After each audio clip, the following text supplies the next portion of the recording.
On passe au modèle grid. Alors le modèle grid, comme son nom indique, c'est un peu les tableaux. Et donc aussi, comme on a vu dans le modèle Flexbox, il y avait les axes, main axis, cross axis. Donc ici, il y a des notions, d'autres notions. Donc ici, on parle de pistes. Alors les pistes, ça peut être une ligne ou une colonne. Et donc ici, ce qu'on appelle les tracks, un grid track. Et on a les grid lines. Alors les grid lines, c'est les lignes que vous avez. Donc si vous avez 5 colonnes, vous allez avoir 6 lignes.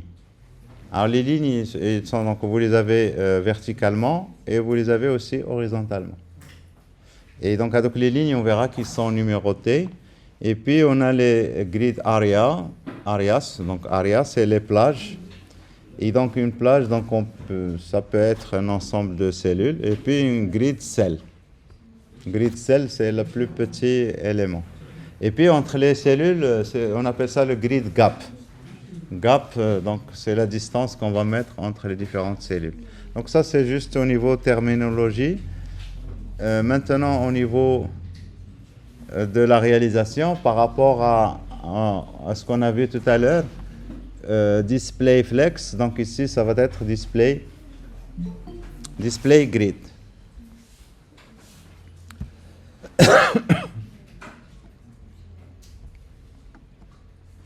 Voilà, display grid.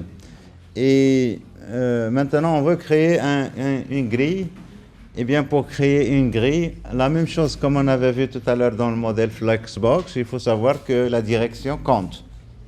La direction, comme on a vu tout à l'heure, left to right et right to left, si vous modifiez ça, ça va influencer. Et donc ici, j'ai 1, 2, 3, 4, 5, 6. Si on va vers notre HTML, eh bien, on a l'ordre ici, 1, 2, 3, 4, 5, 6. Et vous voyez que ici, j'ai des grilles. Mais maintenant, je vois très bien que j'ai 2 lignes et 3 colonnes. Alors, comment on a fait pour créer ça? Eh bien, on utilise ici grid template columns, grid template rows. Et donc, alors, grid template columns, ici, vous pouvez donner les valeurs des dimensions pour vos colonnes. Donc, ici, vous pouvez utiliser toutes les unités que vous connaissez. Et donc, là, j'utilise EM, 4 EM, 120 pixels, 35%. Et si je modifie ici, vous allez voir que celle qui est en pourcentage, elle va changer. Et celles qui sont absolues, ici, vous avez 120 pixels et 4 EM ici. Il n'est pas absolu 4 EM, mais la valeur, il se fait référence à une valeur qui est fixe. Donc, ça doit avoir la même valeur. Et donc, c'est uniquement la troisième colonne qui change. Et puis ici, grid template rows. Grid template rows, ça nous permet de créer des lignes. Et de dire, donc, pour les lignes, combien, donc ici, quelle est la dimension de la ligne. Donc ici, puisqu'il s'agit d'une ligne, ça va être la hauteur de la ligne. Alors ici, s'il vous plaît, par rapport à cet exemple très simple ici, donc ici, j'ai mis grid template columns. 4 EM, je peux mettre ici 100 pixels. Et là, je modifie. Donc, alors, je vais mettre 200 pixels. Je modifie. La première colonne, ça, c'est la deuxième colonne. Là, je mets 100 pixels. Je réduis la taille. Et la troisième colonne, là, j'ai 35%. Je peux mettre ici 50%. Et donc, là, je modifie la valeur de la troisième colonne. Pour pour les lignes, là, je dis la première ligne 150 pixels. Et donc, si je fais ça, donc, vous voyez que j'ai réduit la taille. Donc, on peut créer un autre tableau de manière flexible avec ça. Et puis ici, pour la deuxième ligne, j'ai mis auto. Et donc, ça va être le contenu qu'il y a dans la cellule qui va définir la taille de la cellule. Si vous donnez une valeur, là, vous êtes en train de fixer la boîte. Ça devient une boîte en acier. Donc ici, si je reviens vers ma cellule ici, par exemple 4, et au niveau du contenu ici, je vais mettre un BR pour revenir à la ligne, et je mets blabla, et encore BR et je mets blabla. Vous voyez qu'il est automatique, élastique. Quand on met auto, s'il vous plaît, auto, ça veut dire élastique. C'est le contenu qui va définir la taille. Alors ici, pour le gap, c'est la distance. Alors, c'est pas gap, c'est grid gap, s'il vous plaît. Ici, c'est grid gap. Et grid gap, ça définit la séparation entre les cellules. Donc ici, 20 pixels. Mais donc, on peut dire ici 10 pixels. Et vous voyez que là, je définis donc grid gap. On peut définir pour les colonnes et pour les lignes. C'est un peu que ce qu'on avait vu pour padding, etc. On peut... Oui, oui, oui.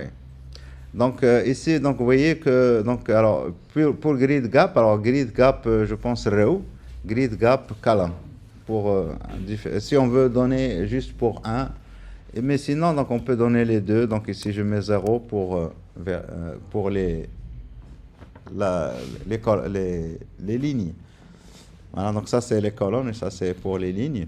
Voilà, pour le reste, voilà.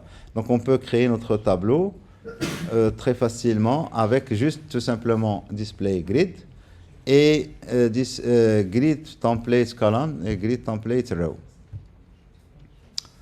Alors maintenant, on attend que l'internet arrive. Hein? Oui, bien sûr. Donc on va les voir. Alors déjà au niveau de la numérotation, s'il vous plaît, des lignes. Donc, alors je sais pas, donc ici, il y a des trucs qui manquent. Non.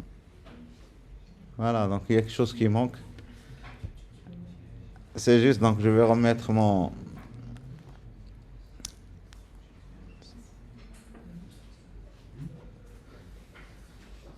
Parce que tout le monde est connecté.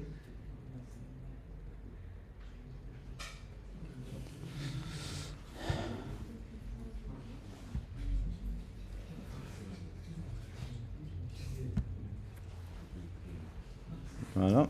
Alors ici, donc, quand vous allez vous avez display grid, comme dans l'exemple précédent. Si vous allez vers le DevTools, eh bien, vous avez ici, donc, quand vous avez display grid, vous avez ça à côté. Vous pouvez cliquer dessus et ça vous affiche votre grille. Et donc, ça vous affiche les numéros de ligne, les numéros de colonne. Donc ici, on a le numéro ici pour les colonnes, hein, pour les lignes verticales. Hein, donc je dis colonne, ligne verticale. Première ligne, deuxième, troisième, quatrième. Alors qu'en réalité, j'ai que 3 colonnes. Et puis aussi pour les lignes horizontales, ligne numéro 1, numéro 2, numéro 3. Mais aussi, donc on peut compter dans l'autre sens. Donc pour compter dans la main direction, main axis. On va compter 1, 2, 3. Pour compter à l'inverse, c'est moins 1, moins 2, moins 3. En fonction de...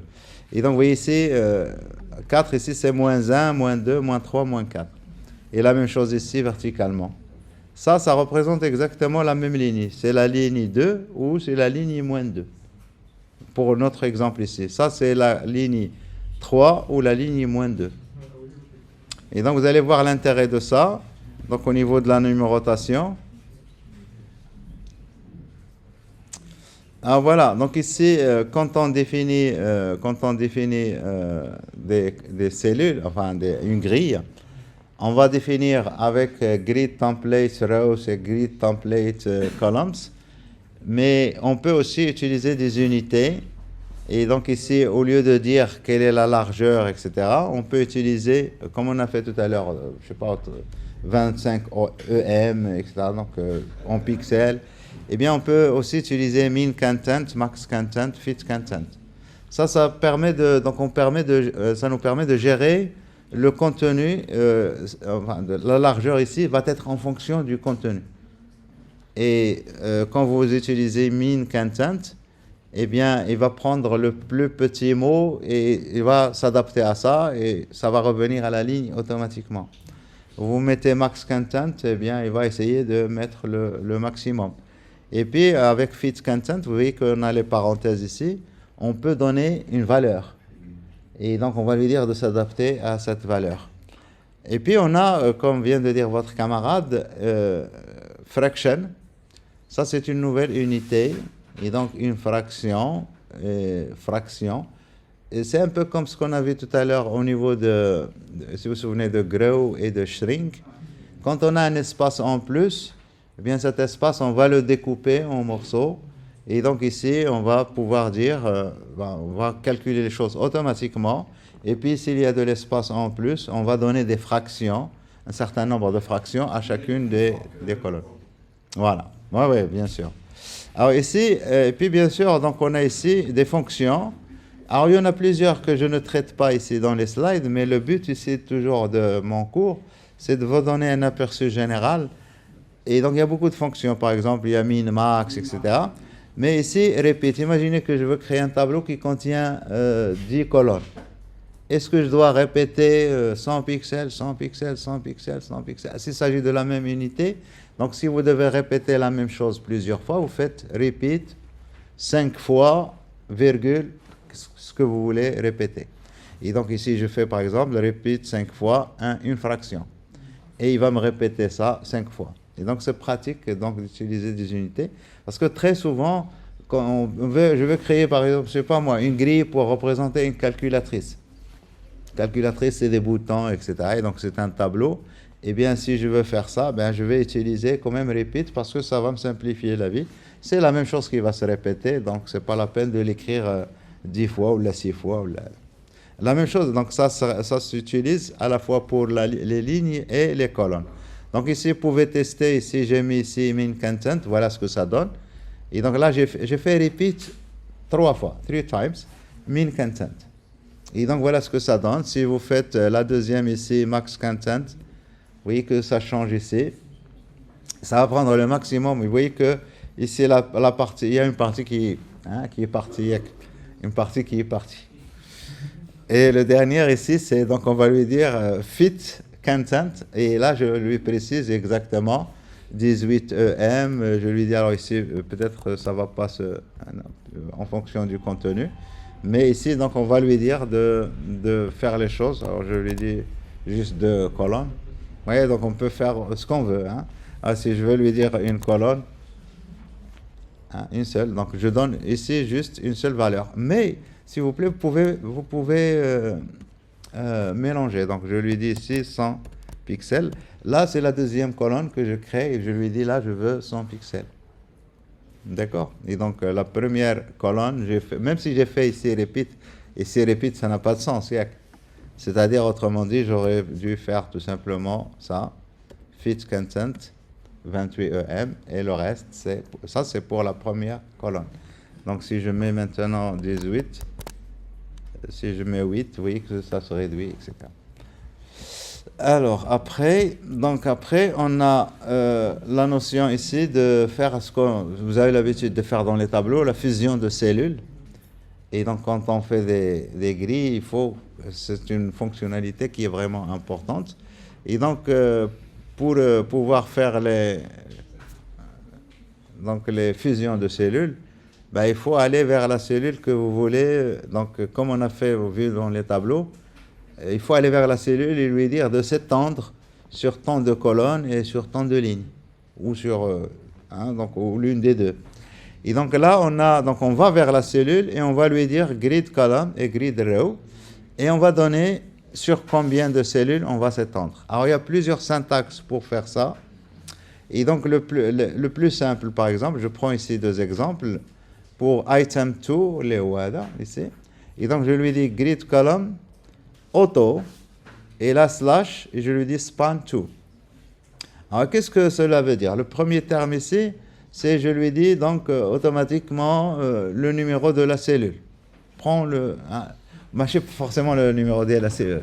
C'est pas la cellule, la ligne. Donc les lines, grid line. Là, je suis en train de parler de colonne. Donc ce sont les lignes verticales. D'accord? Et donc je lui dis ici, span 2, c'est étale-toi sur 2. Et de manière automatique, où tu te trouves, étale-toi sur 2 horizontalement, sur 2 colonnes. Et on peut changer ça. Le deuxième cas ici, donc je fais ça pour... alors c'est toujours pour le même item, mais on va voir le CSS ici, s'il vous plaît. Donc l'exemple que nous avons là, c'est on a 6 items. Et vous pouvez vous amuser directement ici. Alors, la première des choses, donc si je fais CTRL X, voilà ce que ça donne. Donc, c'est exactement ce qu'on avait vu, display grid. Grid template column, donc je crée 3 fractions, donc vous voyez qu'ils sont à peu près équivalentes. Et grid template rows, et donc ici je mets 100 pixels auto. Mais s'il vous plaît, donc ici vous pouvez ajouter ici par exemple 2FR. Alors, je ne sais pas si vous avez vu, donc ça c'est ajouté, il y a quelque chose qui s'est ajouté en bas. Mais je peux être absolu et lui dire 200 pixels. Et là vous voyez qu'il y a réellement ici une ligne. Il y a réellement une ligne qui ne contient rien. D'accord? Parce qu'il n'y a pas de contenu. Maintenant, si je viens avec HTML et je crée une ligne, et je crée une ligne ici, la ligne va s'ajouter ici. Si je veux pour cette ligne, je veux qu'elle s'étale, eh bien, on peut la faire étaler. On verra un peu comment. Donc ici, je veux qu'elle s'étale automatiquement sur 3 colonnes. Alors, comment on va dire ça au niveau de CSS? Donc ma classe ici c'est .item 7 et donc ici c'est grid column column 2 points et on va lui dire alors ce qui est simple c'est de dire auto et on met un slash et on dit vers combien de fois on va s'étaler. Alors, je peux lui dire ici, alors je complète juste ici, alors je vais lui dire, alors je lui dis span 2, par exemple, point virgule, et je ferme pour que le CSS refonctionne. Vous voyez qu'il s'est étalé sur 2. Si je lui dis span 3, il va s'étaler sur 3. Mais je peux lui dire, là, s'il vous plaît, les colonnes, les lignes. Hein. Ligne 1, ligne 2, ligne 3, ligne 4. Je peux lui dire, tu vas t'étaler à partir de la ligne 2 jusqu'à la ligne 3. Donc, je lui dis ici, il va s'étaler de la ligne 2 jusqu'à la ligne 3.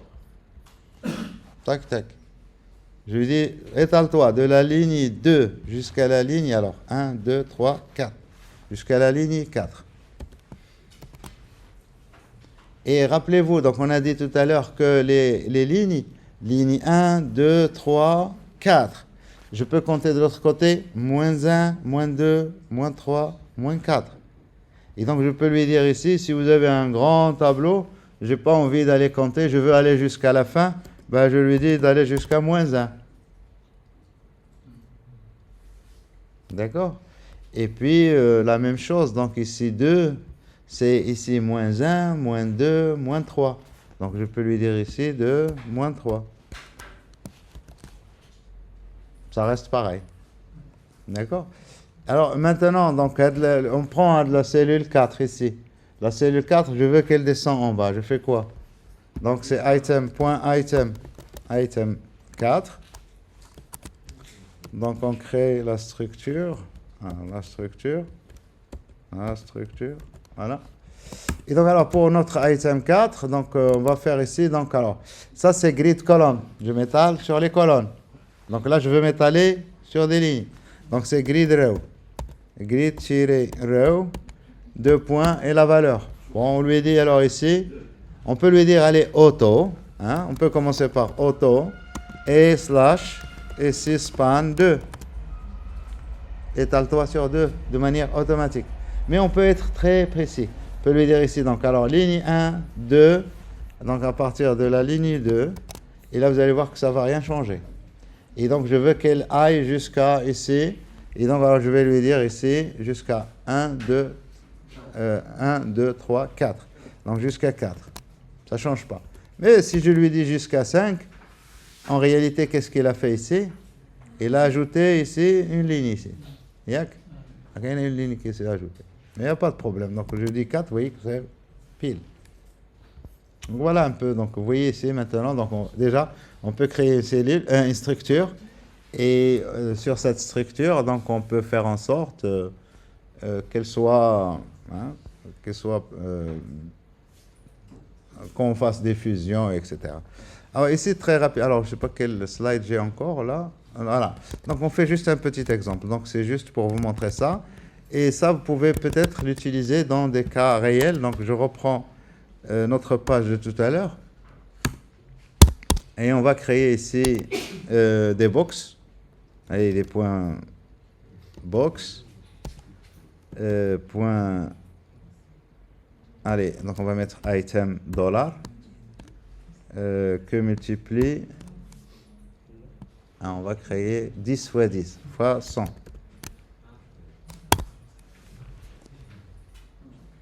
Ça va? 100 éléments.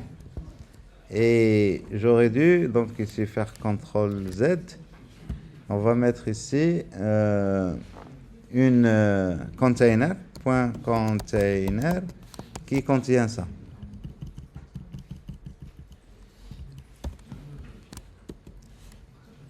Voilà. Alors, comme ça, au niveau des styles, donc ici, si je prends alors style, on va essayer de créer, je sais pas moi, un damier. Au lieu de créer un tableau, je crée un damier. Et donc mon damier ici, c'est point box, et je fais ici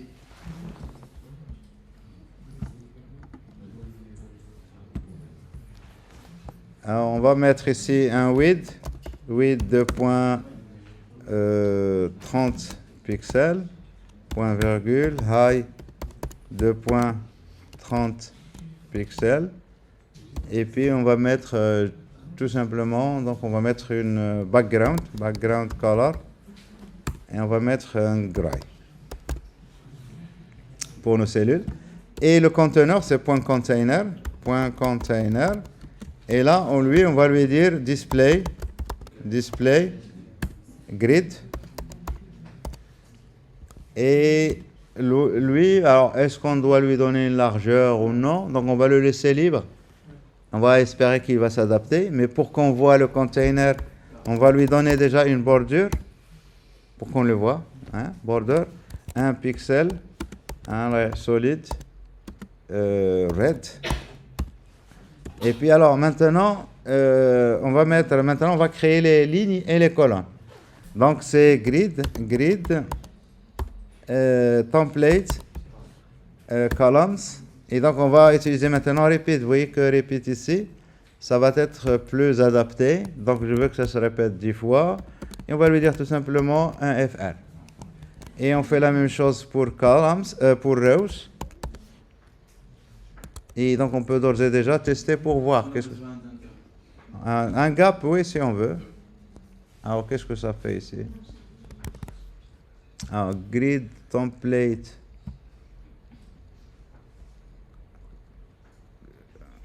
Template rows, repeat un FR. Template. Il y a un problème ici.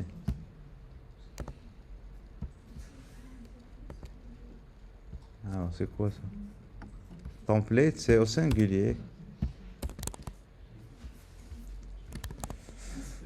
Hein? Inspecter. Ouais, donc on inspecte. Alors, donc notre grille, la voici. Ah si, c'est juste... donc ici, c'est bon, il faut inspecter, comme va dire votre cadre. Donc on va mettre ici le gap. Alors, juste ici, parce que verticalement, les éléments se sont empilés les uns sur les autres. Et horizontalement, ils se sont étalés sur la largeur que nous avons ici, qui est disponible. Et donc, si je fais ça, à un moment donné, ils vont se rencontrer. C'est ça. Et donc, j'ai vraiment une vraie grid qui est correcte. Donc, ici, alors, grid gap. Et donc, on va lui dire ici 4 pixels. On va être absolu. Voilà. Alors maintenant, donc ici, je ne sais pas comment il faut faire. Mais ici, donc, on voit déjà le phénomène visuel. Je ne sais pas si vous le voyez. Alors, je vais mettre black. Background.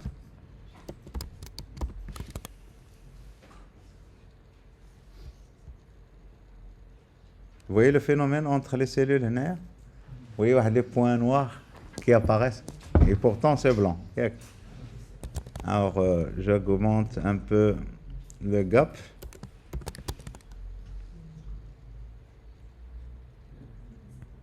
C'est un phénomène visuel, d'illusion, d'optique. À l'intersection, ça fait des gaps. Les coins, il y a des points gris qui apparaissent. Illusion d'optique. Vous connaissez les illusions d'optique?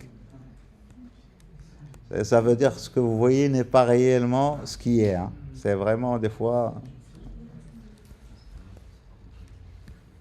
Alors ça c'est valable pour, par exemple, pour les filles. Les illusions. Quand vous vous habillez avec des barres horizontales, on apparaît petit. Quand on s'habille avec des trucs dans lesquels on a des lignes verticales, on apparaît plus long. Plus gros, plus lourd, plus léger, etc. Donc ça c'est des effets qu'on peut avoir au niveau de l'optique. C'est bon. Alors voilà, donc ici pour ça, donc je pense qu'il y a aussi donc ici la possibilité de régler la largeur. Alors la largeur, donc ici au lieu de faire une fraction, donc on peut être absolu, et donc on peut lui dire alors On peut utiliser min-max. Min-max, ouais. Alors donc il y a min-max, alors ici on donne ici, on lui dit alors min-max. Donc maximum, maximum c'est une fraction, c'est ça. Minimum une fraction. Et maximum on peut donner 30, on avait mis 30. Et donc ça va faire 30, je sais pas le gap, 36 pixels. Non? Il manque quelque chose?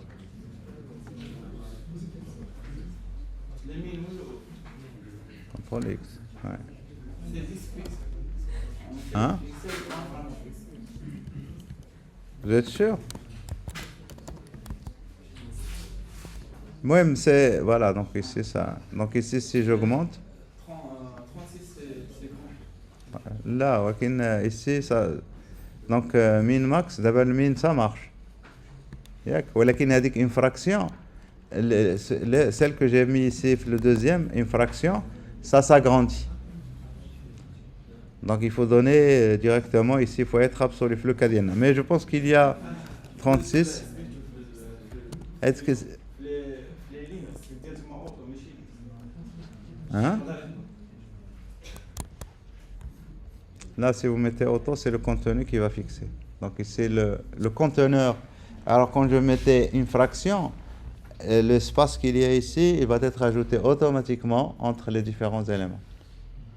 D'accord? Sinon, si je me mets gap, et bien sûr, si je veux garder le gap, mais il faut que les cellules elles-mêmes, ils puissent s'agrandir. Donc c'est à choisir, c'est à vous de choisir. Ouais. Ouais. Ah d'accord, donc ici, one fraction. Alors qu'est-ce qu'on avait tout à l'heure? One fraction.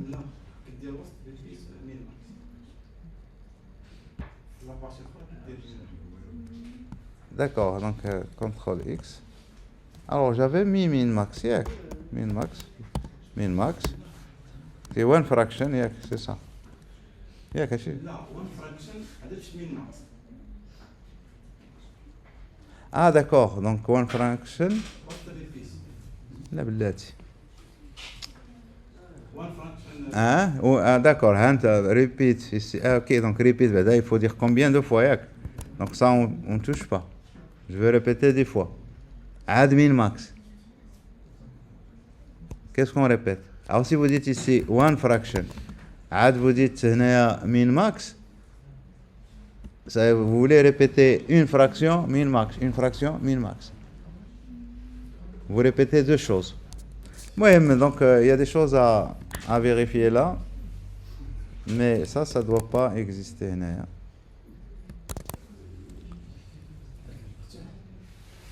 10. min max.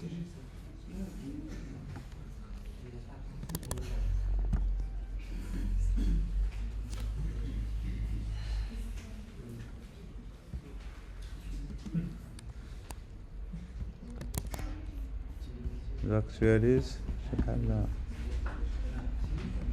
Oui, donc ici, donc voilà, on a la possibilité. Alors moi, je préconise dans une situation pareille ici d'être complètement absolu parce que je connais les valeurs. Et donc logiquement, indépendamment de ça, je veux que mon truc reste. Alors, sauf si vous voulez que ça soit automatique, verticalement et horizontalement, je pense qu'il y a la possibilité. Ben, chez les carrés, ils restent carrés, mais qu'ils s'agrandissent. Mais à ce moment-là, ici, donc la largeur que j'ai mis pour box, ça, il ne faut pas le faire. Donc si on enlève ça, il n'y a plus de dimension. Et donc il faudrait que la dimension d'Yalbox soit définie autrement, pas comme ça. Qu'elle soit automatique. Donc il faut voir. Donc je passe, allez on passe, donc on laisse ça, donc voilà, donc on peut, si je veux maintenant faire des regroupements de cellules, par exemple la première ligne, et certaines colonnes, etc. Donc on peut juste compter les lignes. Et donc vous avez le truc ici, grid, et vous avez le numéro de ligne, donc je vais aller de la ligne 1 jusqu'à la ligne moins 1, la dernière ligne, et je groupe par exemple. Je fais donc grid colonne, comment dire, grid colonne, d'accord, et vous donnez les deux valeurs, où vous commencez, où vous finissez. Donc voilà pour les grilles. Alors ici tout à l'heure on avait vu donc can I use, s'il vous plaît, donc juste can I use, je ne l'ai pas répété, .com. Est-ce que grid est complètement pris en charge maintenant par les browsers? Et donc vous voyez que pratiquement donc vous pouvez utiliser sans risque. Qu'il y a une Opera Mini, c'est Opera Mini pour les téléphones, d'accord? Et puis il y a Windows Internet Explorer, ça c'est vieux, personne n'utilise plus, voilà. Sauf si vous avez un vieux ordinateur avec Windows XP ou la chose. Et donc à ce moment-là, on ne peut rien pour vous. D'accord? Mais sinon, si vous avez les Windows 10, etc., maintenant la plupart, ils ont minimum Windows 10. Là, parce qu'à un moment donné, ils ont fait la migration gratuite. Si vous vous souvenez. Justement, elle est exactement pour le problème du browser. Parce que le browser, c'est très important. On continue, s'il vous plaît. Donc, on passe le positionnement. Alors, le positionnement, s'il vous plaît, quand on crée du contenu dans notre page, eh bien, le contenu, il va venir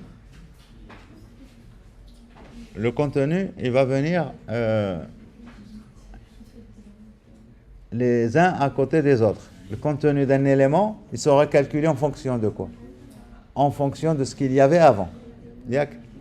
Et donc, on va le tracer, etc. Le contenu suivant va continuer. Et vous allez voir les éléments qui vont toujours se chevaucher comme ça. Ils ne vont jamais se mettre les uns sur les autres. Et un comportement, s'il vous plaît, ça s'appelle le comportement statique. C'est un positionnement qui est statique. Et donc, s'il vous plaît, nous avons des repères. Pour positionner un élément, on a un repère XY, et dans ce repère XY, je peux dire que je veux que cet élément apparaisse à la position telle. Et on peut le dire de manière très précise. Alors si je reprends notre exemple ici, j'efface tout d'un seul coup, et je reprends, et on va mettre juste ici une point box, et notre point box, on va l'afficher, style, et on va essayer de voir au niveau de cette box, comment on peut afficher les choses en utilisant le positionnement.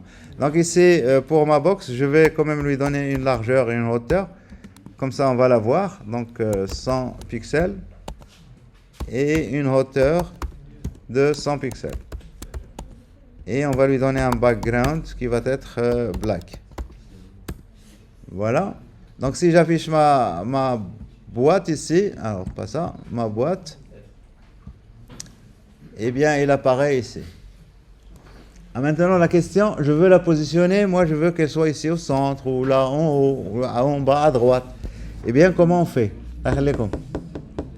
Comment on fait? Eh bien, on va utiliser les repères.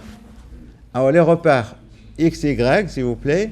Donc, X, Y, nous avons le repère par défaut au niveau de la programmation générale. X, il est comme ça, Y, il est vers le bas. Et donc, c'est en haut à gauche, là où tout commence quand vous écrivez. C'est là où il va y avoir le repère. Et donc, là, au lieu d'utiliser X, Y, on utilise left, top. Et donc, au lieu de X, Y, on utilise left, top. Et donc, si je veux modifier la position de la box ici, j'écris left, 2 points, et je lui dis 100 pixels. Et puis, pour la hauteur, je mets ici high, et je lui dis, allez, 300 pixels. Et vous allez voir que ça ne va pas marcher. Alors, bien, c'est pas high, c'est top. Donc, top. Vous allez voir que ça ne va pas marcher. Voilà, parce que ici, on est dans le cas du positionnement statique. Ça s'appelle statique. Et ça, le positionnement, s'il vous plaît, positionnement statique, c'est que la position de l'élément, il est définie par ce qu'il y avait avant. C'est ce qu'il y avait avant qui définit avec la position. Et donc, on va voir que quand on va faire les autres positionnements, si on ne dit pas, on ne donne pas les left, ni top, ni rien, eh bien, est-ce que l'élément va apparaître là où il doit apparaître? Alors, s'il vous plaît, je vais créer donc ici une autre boîte. Je fais une copie de cette boîte. Et donc, je vais ajouter ici box 2. Et on va ajouter ici box 1. Comme ça, si on veut changer les caractéristiques. Alors, pour box 2, je vais mettre ici background color. Et on va mettre ici red. Alors, à votre avis, donc, vous comprenez très bien que la box 2 va apparaître logiquement au-dessous de la box 1. Et donc, le left, le top, ça ne marche pas. C'est exactement comme on avait vu tout à l'heure pour les boîtes inline. Quand on va modifier le width et le height, ça ne marche pas. Donc ici, c'est left, top, ça ne marche pas. Alors, il faut savoir que moi, des fois, on va vouloir positionner à droite. On va vouloir positionner à gauche, etc. Et donc, on a la possibilité d'utiliser d'autres repères. En réalité, nous avons 4 repères. Et donc, les autres repères, ici, on a celui-ci, right et top. Et puis, celui-ci, c'est bottom, right. Et donc, si je veux positionner une boîte exactement dans ce coin, c'est simple, j'utilise le repère. Et donc, ça me permet d'aller plus vite. Mais, donc, pour pouvoir changer, il faut qu'on passe, par exemple, à absolute. Position absolute. Et donc, si je dis à mes boîtes, maintenant, je leur dis position absolute, et bien, à partir de maintenant, mes boîtes pourront se positionner. Alors, pour les deux boîtes, j'ai donné left égale 100, top égale 300. Donc, on va redonner ici, au lieu de 300, on va donner ici 100. Et je vais donner à ça top. Allez, on va faire ici, on va mettre ici, allez, right, pour changer. Right. Mais j'ai center. Donc, il faut donner maintenant une valeur.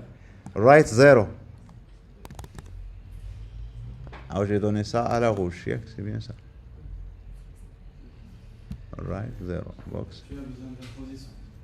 Là, c'est donc, alors, position. Ça, c'est valable pour les deux.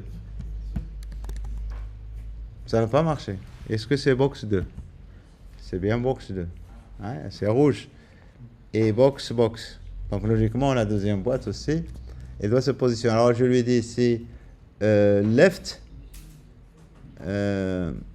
Right 0.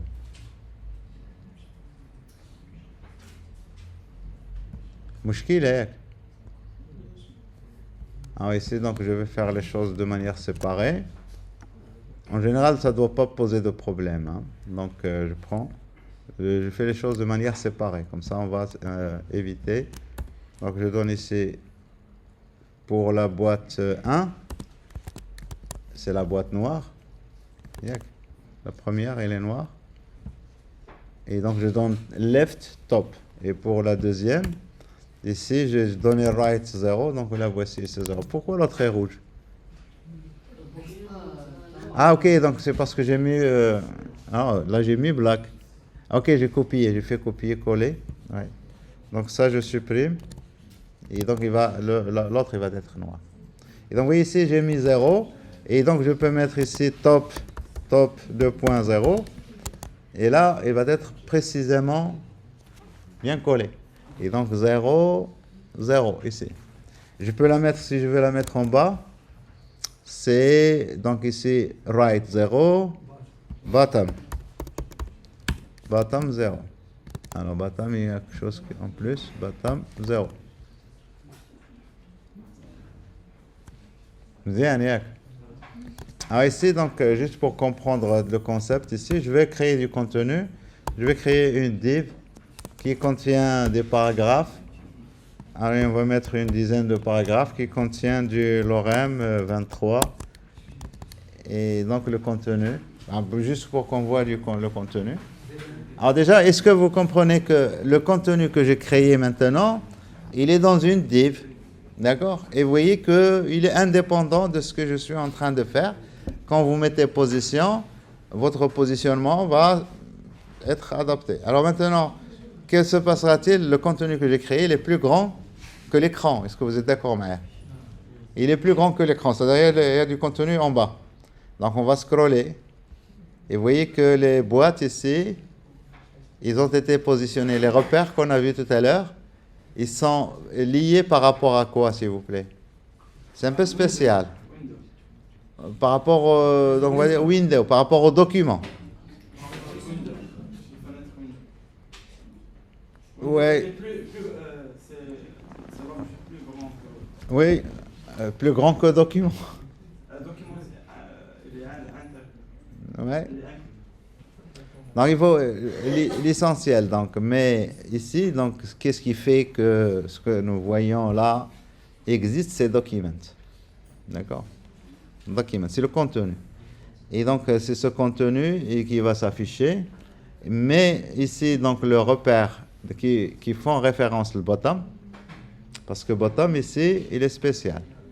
Bottom, même si le contenu ici il est plus grand, bottom, le truc, mais il n'est pas, il est visible.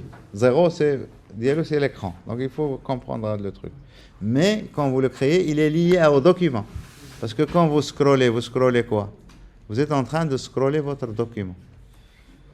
Oui, mais en JavaScript, on ne crée pas Windows document, on crée document. Qui n'a rien de Windows. Hein? Ouais. Mais l'objet كبير, c'est le Windows. Non, donc on va voir ça venir dans le JavaScript. On va revenir à l'objet window, l'objet document, etc. Donc alors ici, donc s'il vous plaît, donc on reste ce qu'on connaît. Donc ici, le contenu qui est visible, on le met dans body. Donc c'est document.body. Et donc c'est exactement à ça que vont être liés les repères. Mais on doit faire quand même la différence. Les repères qui font référence au top, parce que la page s'affiche, quand elle s'affiche au premier lieu, il s'affiche le top égal à 0. Mais le bottom, on ne voit pas le dessous de la page. Et ça va se positionner uniquement sur la partie qui est visible du document. D'accord? Alors ici, l'ordre n'a aucune importance ici. Si je prends ce div, je prends ce div et je le mets au-dessus. Je le mets au-dessus. Oui, on a la même chose. Vous l'avez là? Inspecter, oui. Voilà. On peut passer sur les éléments, donc chacun des éléments. Ici, c'est les paragraphes. Ici, ça. Tu peux faire sur le bas du position relative. Donc on va voir, on est en train de voir avec vos camarades, Mazam Arfish Chechneya relative. Alors, s'il vous plaît, donc là c'est absolu. Pour jouer juste sur le container à la base. Ouais, pas forcément.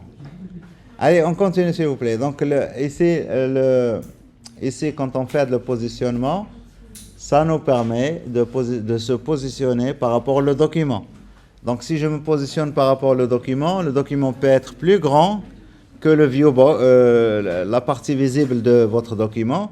Et donc si vous scrollez, vos éléments vont bouger avec les... Voilà. Alors il y a, donc ça, c'est cette question de le repère, à quoi est-il lié? Eh bien, on peut la changer en utilisant, au lieu d'utiliser ici, comme on a fait ici, absolute, on peut utiliser fixed. On va voir d'abord fixed. Alors fixed ici, donc quand je vais venir ici maintenant, si je scroll, alors j'enlève le truc ici, si je scroll, vous voyez que les éléments ne bougent plus. Et donc quand vous les repérez, vous les positionnez, eh bien ils ne sont pas positionnés par rapport au document. Alors quand je dis document, ou le contenu, d'accord, le contenu peut être plus grand que ce qui est visible, et donc là je me positionne pas ici maintenant par rapport au vieux box. Le vieux box c'est la partie visible. Et donc si je scroll, ça va rester, ça va pas bouger. Alors maintenant il y a un truc ici, là je me suis positionné à droite. Je vais reprendre les mêmes positionnements ici, CTRL-C. Je vais utiliser le même repère, CTRL-V. Et donc là, on va mettre ici 150, 150. Alors, vous voyez que le deuxième élément vient au-dessus du premier élément. Le deuxième élément vient au-dessus du premier élément. Et si je déplace, alors, donc ça maintenant ce paragraphe, voilà, je vais le remettre en bas, comme ça. Alors, si je déplace l'élément box 2, je le mets en haut, alors, je l'ai mis en haut. Ça c'est inversé. Donc celui qui vient le premier va être en bas, et les autres vont venir après. Donc maintenant, on a un positionnement avec left, top, bottom, right. On a la possibilité de positionner nos éléments où on veut, mais on a maintenant l'apparition de chevauchement, les éléments les uns sur les autres. Et donc, on a un troisième axe maintenant, c'est l'axe Z. Et voilà, et l'axe Z, donc, il va nous donner à quelle position on va se trouver. Donc, il s'agit d'un entier, tout simplement. L'élément qui a la valeur la plus grande va être le plus en avant. Et donc, on utilise un attribut qui s'appelle Z-index. Z-index permet de positionner sur l'axe ici. Donc, on peut changer. Donc, si vous prenez ici au niveau de CSS, si vous prenez point box, et donc vous mettez par exemple ici hover, donc on va modifier ça quand on survole la box. On peut mettre ici Z-index, alors Z-index, on va mettre une valeur 100. Donc celui qui est survolé va venir en haut. Je survole ça, ça revient. Et donc alors, quand vous avez plusieurs éléments, vous pouvez... Et donc dans les applications, s'il vous plaît, le truc il est important. Vous allez trouver les menus déroulants. Avec le menu déroulant, quand il se déroule, il cache quelque chose derrière. Donc obligatoirement, le positionnement doit être autre que le positionnement par défaut, statique. Parce que si vous ne mettez pas le positionnement autre que statique, mais le menu tout ce qu'il y avait là, il doit descendre. Donc absolument ce qu'on y a, imma absolute, il y a imma relatif, il y a imma fixed, donc ça dépend. Maintenant, le positionnement relatif, le dernier positionnement, alors ici, j'ai ça dans les slides, hein. Vous pouvez tester dans les slides. Et donc ici, j'ai un exemple ici de positionnement d'une boîte. Et ça, c'est valable, par exemple, quand vous avez des boîtes de dialogue. Donc comment on appelle ça, hein, les boîtes qui apparaissent, les modales, les boîtes de dialogue, les modales, ça s'appelle les modales. Et donc, vous allez avoir très souvent des choses comme ça. Donc, vous allez voir un truc gris qui va cacher le texte qui est derrière. Alors, c'est quoi ça? On appelle ça un overlay. Overlay, c'est juste une div et qu'on va tirer des quatre côtés de façon à ce qu'elle soit, qu'il prenne toute la largeur et toute la hauteur. Ah, comment on va faire pour ça? Et puis à l'intérieur de cette div, on va voir une boîte et c'est cette boîte dans laquelle on va mettre le contenu. Le truc ici, il est transparent. Opacité 0,3 ou 0,4. Comme ça, on va voir ce qu'il y avait derrière. Mais s'il y a par exemple des liens ici, vous ne pouvez pas cliquer dessus. Il faut absolument cliquer quelque part sur ça pour fermer le truc. Donc ici, j'ai pris ici un deuxième exemple. Ici, je fais ça. Et là, je suis en train d'utiliser le positionnement. Et donc là, quand je sors, et là, ici, puisqu'on n'a pas encore fait JavaScript, j'utilise juste le hover. Quand je survole ça, je fais une animation pour apporter, pour changer le left, right, tout ce que vous voulez. Mais ici, je suis en train d'utiliser le positionnement absolu. D'accord? Et bien sûr, vous pouvez aller voir ici au niveau de CSS, qu'est-ce que j'ai par défaut. Et quand je survole, qu'est-ce que j'ai quand je survole. Vous pouvez aller vérifier et tester. Là, la boîte, ça vient de la gauche. Si je veux que ça vienne de la droite, la boîte ici, elle est créée, elle existe, mais elle est hors de l'écran. Et quand je passe la souris, je la déplace pour qu'elle vienne sur l'écran. Et je fais une transition. C'est pour ça qu'on voit l'animation. D'accord? Rien de spécial par rapport à ce que vous connaissez déjà. Donc ici, le truc ici, Z-index qu'on vient de voir. Et vous pouvez le tester directement ici. J'ai box 1, box 2. Et donc là, ici, j'ai tracé le repère, s'il vous plaît, juste pour voir le 0, 0, Rawel. D'accord? C'est ce point-là qui est 0, 0 par défaut. Et ça dépend bien sûr de ce que vous utilisez. Si vous utilisez position, vous utilisez left top, d'accord? C'est ça. Si vous utilisez right top, ça va être ici, etc. Ah oui, oui. Obligatoirement, parce que pop-up, ça vient au-dessus de votre page. Vous êtes obligé d'utiliser positionnement, soit absolute, soit fixed, à vous de voir. Mais fixed, c'est bien pour les pop-up. Fixed parce que moi, je veux afficher.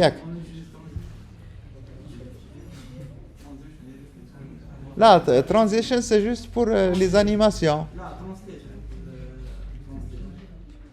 Ah ouais, donc pour la transformation, pour déplacer. Ouais, on peut utiliser translate ou là. Ouais, on peut utiliser ça, mais en général, on va faire une transition et on va déplacer. Alors, pour déplacer un élément, vous pouvez faire translate, mais cet élément, vous devez déjà le préparer à l'avant. Alors, il existe, il est à côté. Donc, mais il faudrait qu'il ait les dimensions du viewport. Avec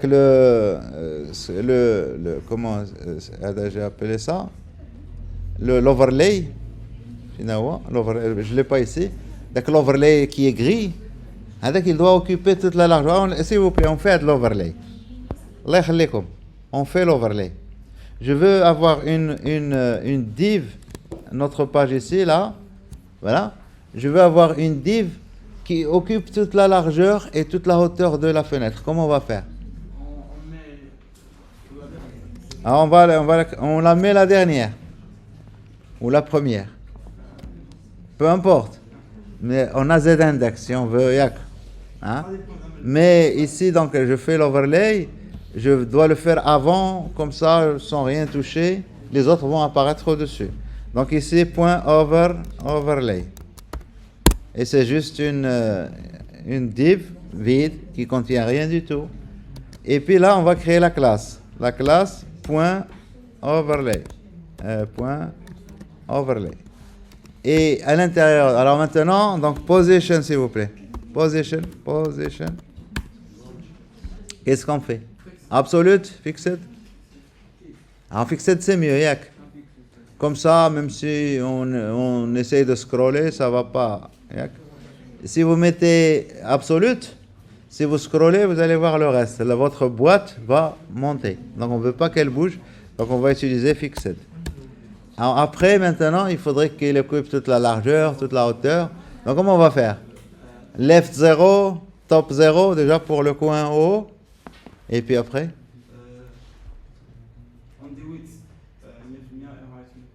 Ouais, on peut dire width 100% et height 100%. Alors quand vous dites 100% s'il vous plaît, c'est par rapport aux parents. Moi je m'en fous du parent. Puisqu'on a vu ici fixed, le repère va se fixer par rapport au viewport. Et moi je veux occuper le viewport. Alors ici, qu'est-ce qu'on va faire? Left 2.0. Top 2.0. Right 2.0. Bottom. Tom. Oui, 2.0. Il manque un point virgule ici. Voilà. Et donc le fait de faire ça, ça va occuper toute la largeur. Alors maintenant on va mettre ici un background color. On va mettre un gray ou un noir. Ah, je vais mettre du black. Et on va mettre une opacité. Alors, opacity 2.0.5. Vous le voyez l'overlay? Je scroll ici le contenu en bas, mais il reste toujours en bas. Si je mets ici un lien dans le texte, on ne peut pas cliquer dessus parce qu'il y a l'overlay. Vous voyez le truc ici? Left. Alors, je dis toujours à mes étudiants, c'est comme si vous prenez un drap, il n'y a qu'un drap, et vous avez 4 personnes qui vont tirer chacun d'un coin. Et c'est ce qu'on a fait ici, left, top, bottom, right. On a tiré des 4 côtés et c'est bon. Là, on a l'overlay. Et après, maintenant, votre fenêtre, là, vous la positionnez. Left, vous pouvez faire ce que vous voulez par rapport à ça. Là, le truc, ça marche toujours. Alors, après, donc ici, on a Z-index. Après, on a le positionnement relatif, s'il vous plaît. Alors, le positionnement relatif, comment? Alors ici, donc, avant de faire le positionnement relatif, donc je vais enlever toutes les classes ici. Je vais commenter ici ça. Je vais commenter ça. Et je vais commenter ça. Et donc, alors, le box, on va mettre ici, on peut laisser fixed ou là, peu importe. Ou là, absolute. Allez, je mets absolute. Positionnement absolute. Juste pour voir ici, quand vous faites position absolute, à overlay, on s'en fiche. Alors, je vais. Donc, l'overlay, il reste. Alors, vous voyez que maintenant, que s'est-il passé? Alors, les éléments, ils apparaissent où, les éléments? Donc, j'ai ici 2 box. J'ai donné absolute. Ils sont apparus où?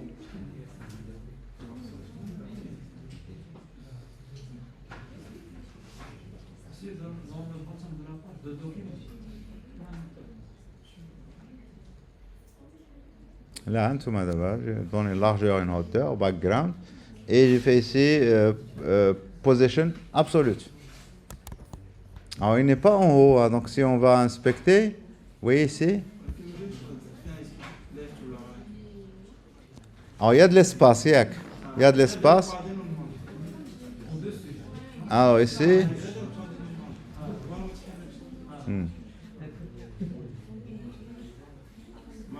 Et donc, les boîtes, ils apparaissent.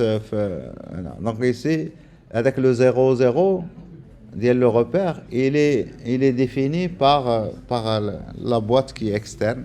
Et donc, si je change, par exemple, ici, le margin du body, si je change le margin du body, margin de 0.40 pixels, vous voyez que ça fait bouger ça.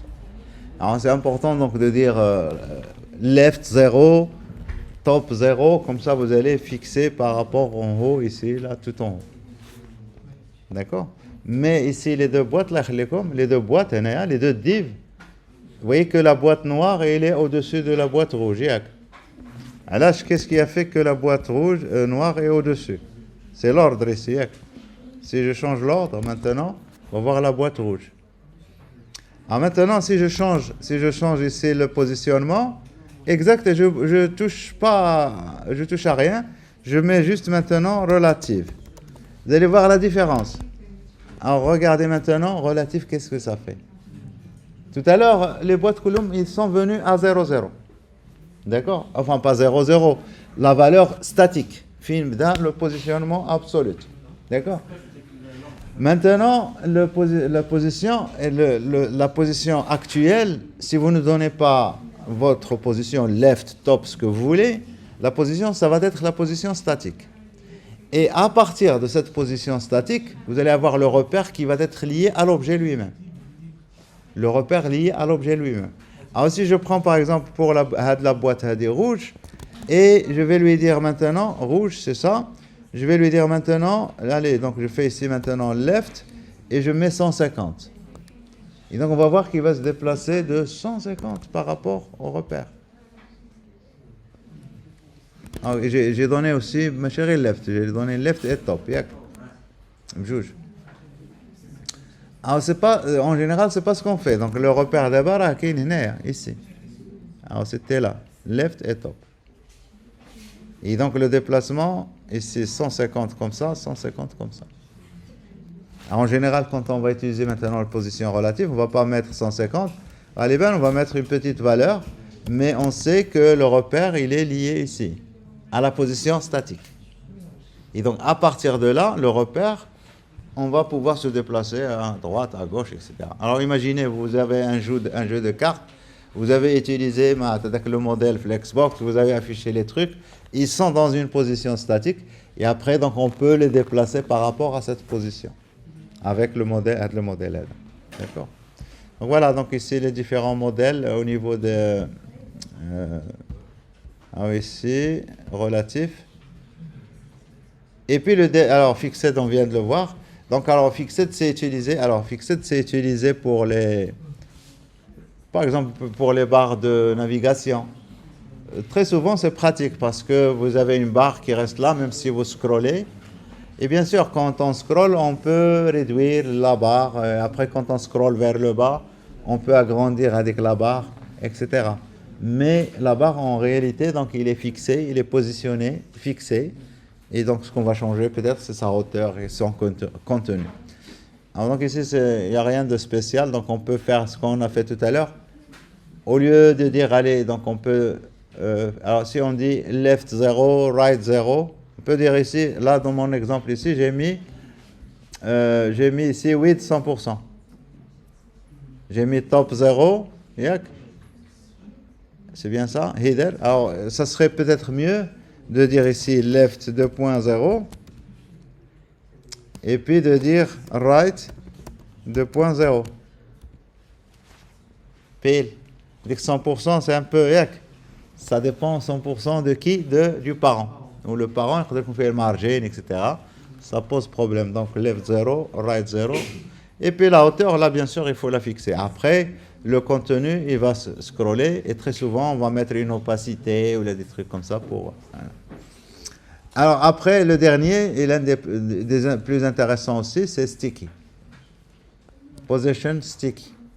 Alors l'effet de la sticky ici, vous voyez ici le tableau d'IL, quand je scrolle, là j'ai A, je scrolle, quand j'arrive vers B, il reste, j'arrive vers C, il reste. Alors mon tableau ici, c'est un tableau HTML. J'ai des lignes, TR, TR, TR. Certaines lignes, celles qui sont violées, ils ont ici la classe head. Celles qui sont violées, ils ont la classe head. Et donc je scrolle, voici une deuxième, je scrolle, voici une troisième. Maintenant pour CSS, qu'est-ce qu'on fait?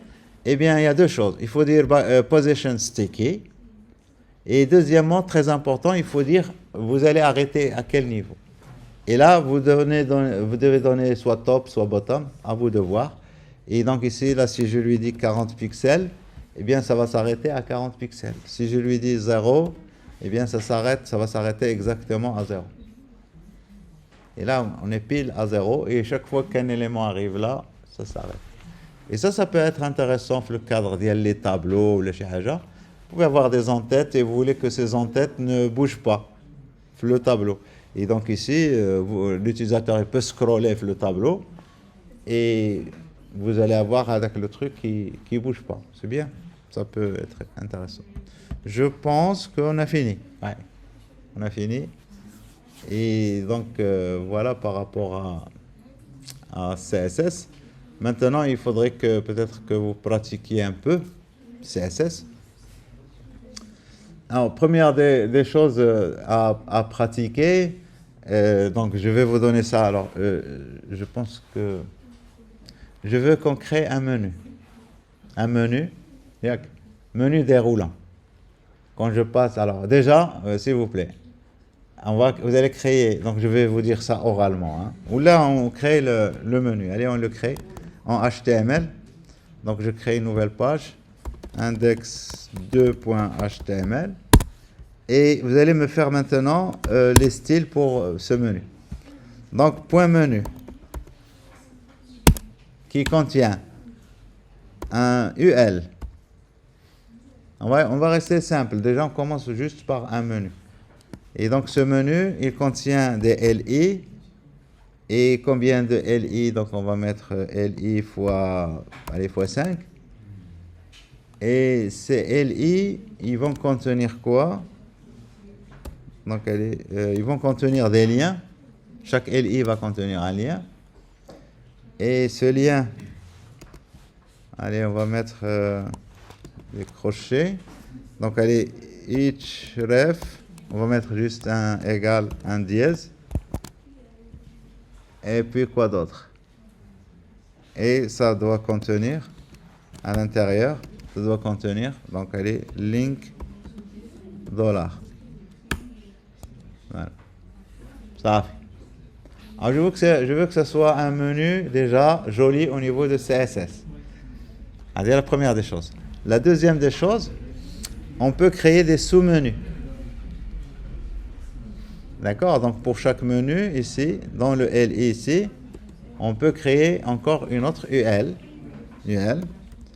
Et bien sûr, alors, on peut, si vous voulez, mettre ici S-menu, par exemple.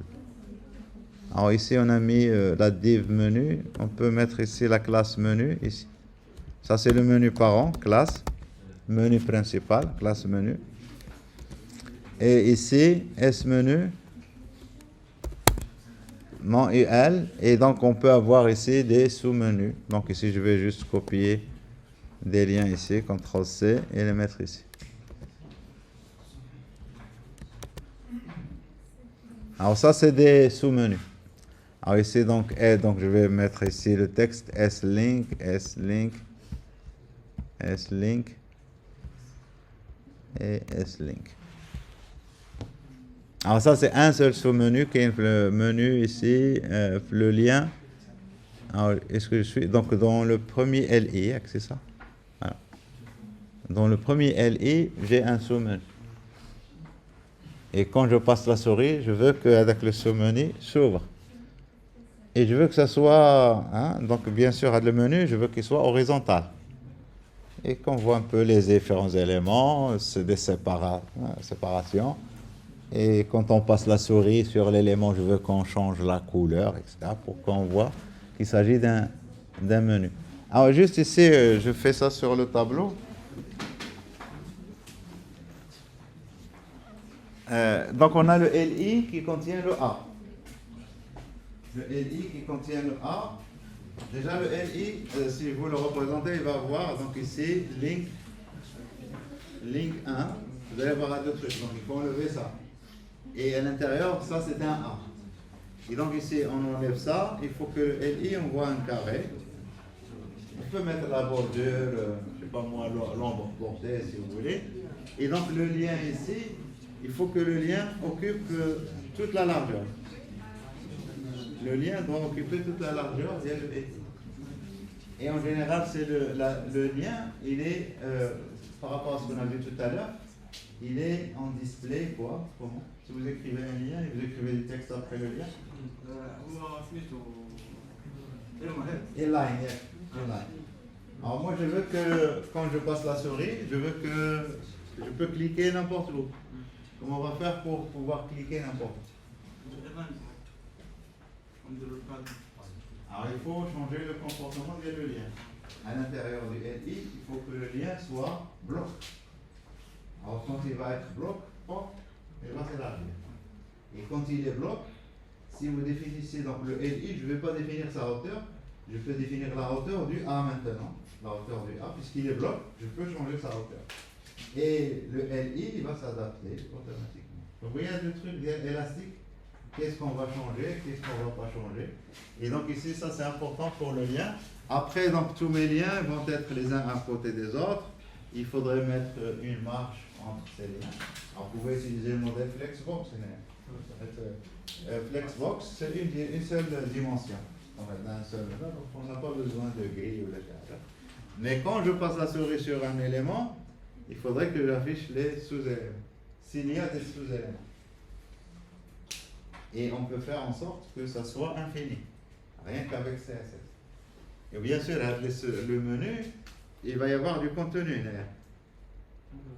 Et donc, quand je passe la souris, il y a le truc qui s'ouvre, ben, il ne faut pas que le truc là descende en bas. Vous comprenez le truc? Oui. Allez, essayez un peu, essayez pour pratiquer. Pratiquer le téléphone.